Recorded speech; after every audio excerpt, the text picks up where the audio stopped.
Are the tariffs on? Are the tariffs off? Are the trade talks on? Are the trade talks off? It's impossible to say with Donald Trump in office. His tantrums have upended talks and economies around the world in recent weeks. India is the latest victim of that, it seems. Here to talk with us about it is Gurbir Singh, consulting editor to the New Indian Express. Welcome to the View on the World. Hi, Gurbir. Thanks, Amitava. What's the latest? Are the talks off clearly for a moment? You see, the whole world and a lot of our people also believe that, there's some this Donald Trump is A, unpredictable, B, he's a crazy zealot, he could do anything anytime. And there are all sorts of memes for him. Trump chickens out again, taco, these kind of memes go around. So, he people are scared of him, but he also has that little bit of a, a kind of a crazy clown kind of thing outside the US. But I think we should not be misled about this. The thing is that there is some method in his madness.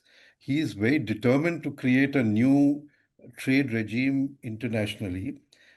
He's put down his, overall, he's put his bucks where his mouth is, and they've actually implemented it from something like a few $billion in taxation, which the United States used to collect. From April onwards, they've collected monthly is about 28 billion, Yeah, which is about 4 times what the Biden administration used to collect. And yeah, Busnik, who's their trade representative, made a statement yesterday that the target is 50 billion for this month, yes, and it will keep on going up. So they right. look at this as a twofold uh, sort of as a twofold attack on changing the world order, so to say. One is Mm, that the US earns more revenue from a lack of balanced trade. And number two, that tariff be used as a weapon to price open markets which were hitherto sort of closed for the US. mhm, Use it as a big weapon. So what you mm, have today, which is very interesting, is from in the Biden administration, the tariff structure was about 2.3, 2.4% mhm, tax. Now it mhm, has gone to 18%. The average mm, tariff being imposed by the United States government already, if you don't mm, count the new ones which are to come in, is 18%. mm, And this is the highest since the Great Depression of the 1930s. So, mm. you're talking, we are living a new world order, so to say. Already. We don't realize it, but we are Mm, already into a new world formation. So that mm, is very significant. mm, So to the second, issue which you raised are the talks on or off. Yesterday, Donald Trump has made a statement that he's not interested in talking anymore. mm, That also, he could go back on like he's gone back on so many things. So mm, the market perception, if you talk around, is that, 25% is what the market is accepting. And they feel that this extra 25% is going to be negotiated and, probably brought down to a considerable degree. So the mm, markets are not, kind of going into they're not sort of overreacting and they're not going into a spin or anything.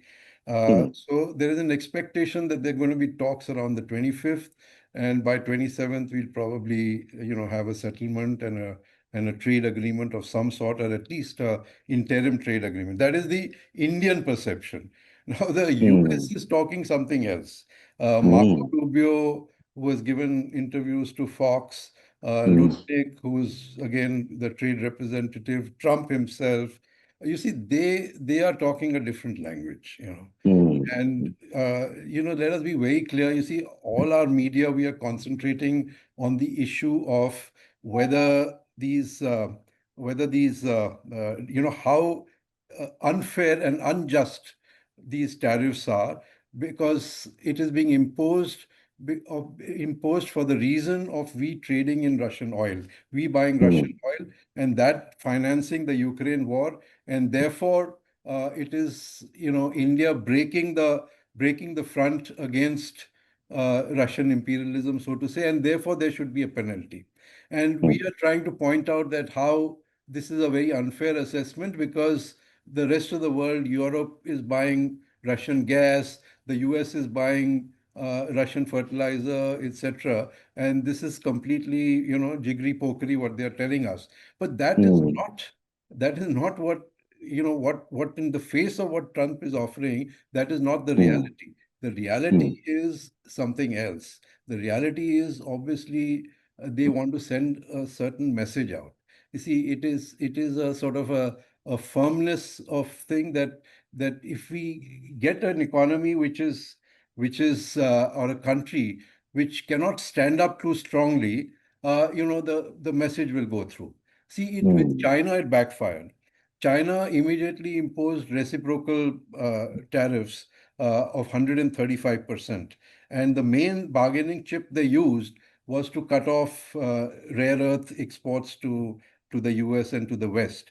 And 80% of the rare earth, which goes into microchips, into so many other things, into EV mm. batteries, etc., all that got blocked. So Right.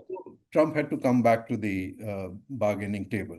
In our Mm, case, they find us a weaker, find us a weaker target, and mm, an international message is being sent out through India. I mean, they first did it with Brazil, now they did it with India. So my hunch is that even if India sort of quietly withdraws from buying Russian oil, which anyway now the kind of the discount that we get is hardly $2 or $3 per per barrel. So mm, if so it's not really a big deal to transfer our imports to some other markets, to some other countries. mm, But even if we do that, I think they're going to persist. And I think the crucial thing is that they want agriculture, they want dairy mm, products, they want mm, fisheries. These are the three sectors they want opened up. They want DM cotton, DM corn and wheat to be exported to India. And this is the where the Modi government has drawn the red mm, line, that this is something we cannot cross, because we cannot afford to take away the markets of the domestic farmers. If that happens, mm, it's going to be a political hot potato. We can't do that. So that's where the things are blocked. So even if you take away Ukraine and you take away the crude oil being bought from Russia, they will mm, find another reason to impose this. So the crucial question before the 27th, yeah, I mean, if you put it in a word, the crucial question is whether before the 27th, whether the Modi government is willing to relent on those three areas which they have marked out for opening mm, up and for reducing the tariffs or not. So mm. basically, that's where we are. Yeah, that's a nice roundup. Now, we are also clear by now that Trump's tariffs are as much about trade as about geopolitics. He has imposed the largest trading partner, Canada, imposed a high tariff because of their stand on Palestine. He Yeah. threatened first and then imposed a massive 50% on Brazil because of how the state's judiciary, the nation's judiciary, is treating its former president Jair Bolsonaro, who happens to be his ally. So this ruse of using this for India, deterring India from buying stuff from Russia is also, as you pointed out, but a ruse. Sorry. Given this, what is the hope? Given the trade is only a part of the deal, and even if we open markets and buy more arms and oil from the US, which is also something that they have called for, do you think there is still a way forward? And 25th, then 27th, and then 28th, which is when these new tariffs would kick in. Yeah. Is there something to expect before that, given this? See, I think we should realize how serious this extra 25%, or if you take the total, if you take the Right. total 50%, how serious the impact is on India, you know. That is what. Yeah, so Yes. in India, India exports $87 billion worth of goods to the US every year. Right. The US exports about 42, 44 billion, less than half what we send them. The thing is that India's largest trading partner is the US. About 20%, about 20% of our exports are to the US. It accounts for about 2.2% of our GDP, the exports to the US. And Nomura and several other of these management consultant agencies have been going on to it, that if you take out the uh, the US market from India's logistics, Mm, our growth rate would probably fall below 6% in this year mm, if this issue is not solved. So that's, how serious it is. And mm, you see how most of the one thing again which people haven't caught on, it is mostly the labor intensive industries which are exporting to the US.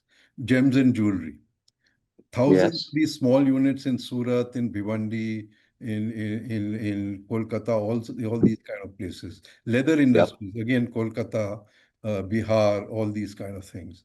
The Textiles. textiles, apparels, MSEs. Mm, Now, what has happened with this tariffs is that it's become like it's become like a trade embargo for the US, because you just cannot compete with the other markets which are exporting to the US. So, mm, in terms of, say, you mentioned apparels. So, apparels mm, and textiles, Bangladesh, the tariff is only 20%. As mm, it is, their labor costs are less than India. mm, So, you will just our units, our MSEMEs will just not small units will not be able to compete with the Bangladeshis. So, mm, what we are risking is there's going to be all these MSEME chota companies which are linked to one or two export manufacturing kind of hubs in the US. One or two companies that they export to. Moment that is blocked, I mean, there are no other markets. They shut shop, mm, and hundreds will be, I mean, literally thousands and lakhs will be thrown out of jobs. mm, So lakhs of MSEMEs going out of production, leather industries, chemicals, all these kind of areas will go out. The only two or three areas which are exempt are pharma. That's also finished pharma products. mm, Number two will be smartphones, and basically to protect Apple's interests in India. And mm, the third would be some other areas like oil, uh, mm, finished oil products will again be. mm, mm. These three, four areas, chhod In the ke, same interview, everything else. in the same interview, Lutnick to Fox, he said that now we are getting so much of money in tariffs, then we will get pharmaceuticals, then we will get semiconductors, and it'll be much more. You see, it'll be much more. So he at least is indicating that there is talk within the administration of adding pharma, which will be another major hit. The same Fox interview, Lutnick said that. Yeah. So So only that the uncertainty only also downside, hangs. the only Mm, downside they'll face is that, you see, which they've not yet calculated on, is every product being marketed to the American citizen will rise by about 15 to 20%. From toys, you see, they're not going to get their manufacturing act. See, the initial idea was that manufacturing should move back to the US, which it will mm, not. Ultimately, mm, they will continue to import from Mexico, from Canada, from India, from Bangladesh, from all these countries. And with mm, these tariffs, ultimately the producers, or the importer, the US mm, importer, will ultimately have to pass it on to the American citizen. So that's where it's going to start hurting, and that's where there's going to mm, be a recessionary kind of condition coming in. So that, of course, Trump will have to deal with later. But you see, mm. I think we should concern ourselves more with the impact in India and what's going to Right, happen here. So, right, right. so So this is a major hit for India. As you rightly pointed out, jobs, amount of money coming in. What are India's options? These are very different sectors. The options for them could be very different. But what are Yeah. they? So, economists have been toying with very many of these kind of things. I mean, the immediate thing which what the Chinese very effectively replied with was the reciprocal uh, tariff imposition, which is certain areas which America imports from them. Like we've discussed the question of rare earth chemicals, which are very important to American manufacturing. Those got blocked, and therefore they could use reciprocal tariffs as a very important weapon. Uh, See, a lot of our pharma products are very basic kind of the generic pharma products are very important to American manufacturing. Again, a lot of all products, petroleum, oil, and lubricants are Mm, imported from India. Now, these are kind of things which, if we impose reciprocal tariffs, will also hurt. It will definitely hurt. Now, whether we exercise the option, I think initially what we read between the lines is the government is trying to take a soft approach. They are kind of waiting and watching. They're sort of trying to, use back channel kind of methods to get to Trump's office, to Lutnick's office, and to revive talks. Though they've ruled it out, they are hoping that somewhere it would ring a bell and they could try and roll these back. So the option of reciprocal tariff, I think, will only be considered after the 27th to see whether mm, these 50%, the second tranche of mm, 25%, whether that comes in or not. So I think the mm, government will give a serious thought to that only post 27th. Before the 27th, I don't think they were going to rock the boat. They're going to play it soft mm, before that. So that's one thing. The second is, I think, one very important thing which has happened is suddenly India has after taking a very kind of different approach to Trump, basically trying to build bridges, trying to balance between Russia and the Americans, buying a lot of Israeli arms, opening up the market in areas they could open it up, which is like whiskey, automobiles, Tesla, all those kind of things. They've taken a very, very, uh, sort of conciliatory kind of position with America, but not realizing that, you see, Donald Trump's game is something else. He doesn't differentiate between foes and friends. I mean, for him, it's MAGA, make America great again. You see, it's very, very American centric. They don't look at, and everything is transactional. I mean, every relationship, whether it's Canada or whether it's Israel or wherever it is, it's transactional. So in mm, India's case, all these kind of conciliatory moves, etc., have not worked. And suddenly, the Prime Minister Modi's government has woken up to the fact that you have to find other options in geopolitical kind of alliances, which had been discarded in the past. In a word, what we're saying is that we had very productive alliances in the form of SAARC regional alliances. We have a very important alliance right now going on, BRICS, which is extremely important. And let us try and see. I mean, the one thing which Donald Trump has consistently railed against is the emergence of regional blocs, and among them, he has singled out BRICS because BRICS is a completely counter bloc. It's got Russia, South Africa, it's got China, India, and it's got Brazil. And these are some of the most important non-American economies, which can, if they come, non-American countries, if they come together, not only are they important trading, kind of an alternative trading hub, but also an alternative currency to the dollar. And every now and then, he comes out with a threat against BRICS. The last time they convened in Brazil, they said if this BRICS does not disband, there will be a 10% tariff on each of these countries. So mm, this is something which now Prime Minister Modi has woken up to. Two important things have happened. he had avoided going to China for a very long time, but now the Shanghai Cooperation meeting is being held there. He's decided to go there, reach out to. End of that is also end of That's August. very important. Second, Doval has gone to Moscow. Doval has gone to Moscow, and Vladimir Putin is coming here. Dates have not been fixed, but you can see that you know a very, very kind of aggressive effort to reopen ties with China and Russia on one hand, and a 1 hour conversation with President Lula of Brazil yesterday, where they discussed the impact of 50% tariffs on both the countries now. Mm, So this is the background. Now, you see, India, now we go back all the way to NAM. And ultimately, we must understand that building these regional blocks is a very important thing, which India unfortunately abandoned in the middle.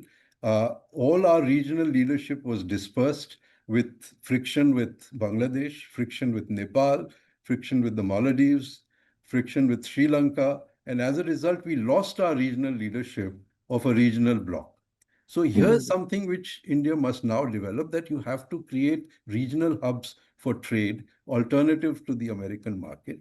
So develop ASEAN, develop SAARC, develop these kind of forums much more. And if you see historically, Jawaharlal Nehru led the formation of the 90 country non-aligned movement way back. We're talking of mm, the 80s, 70s, 80s, and 90s, where mm. along with Nasser of Egypt, Marshal Tito of Yugoslavia.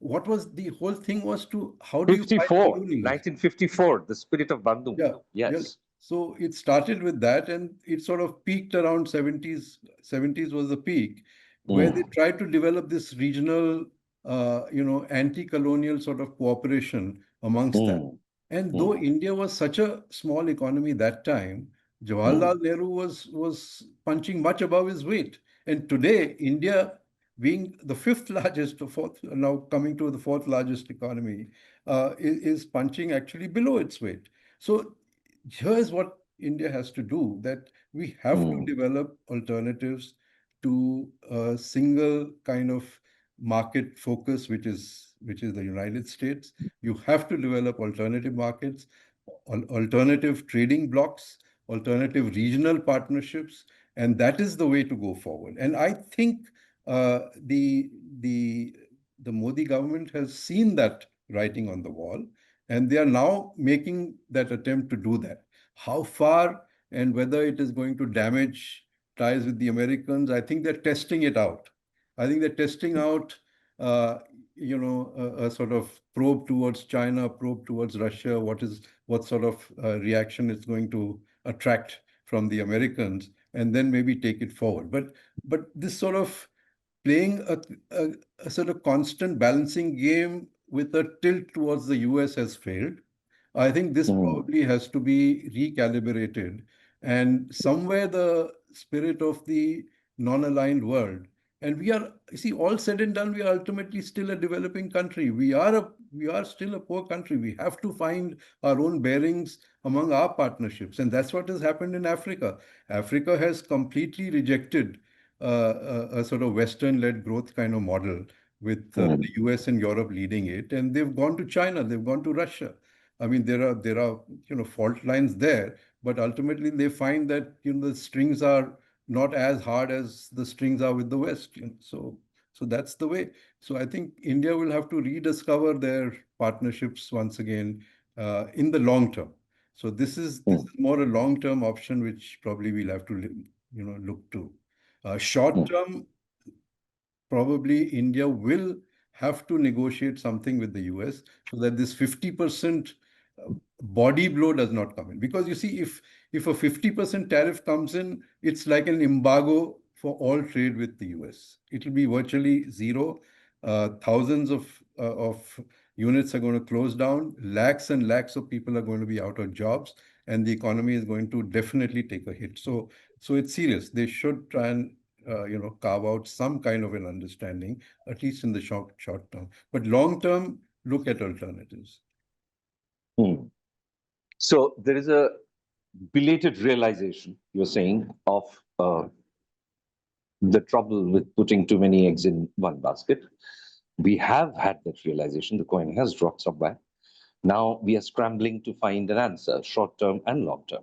Much of the reckoning will happen at the end of August, after Independence Day, maybe a series of liberation days, as Trump had called his imposition of tariff, a liberation day for India. A series of reckonings await us at the end of August, which may culminate with Modi looking much more seriously elsewhere.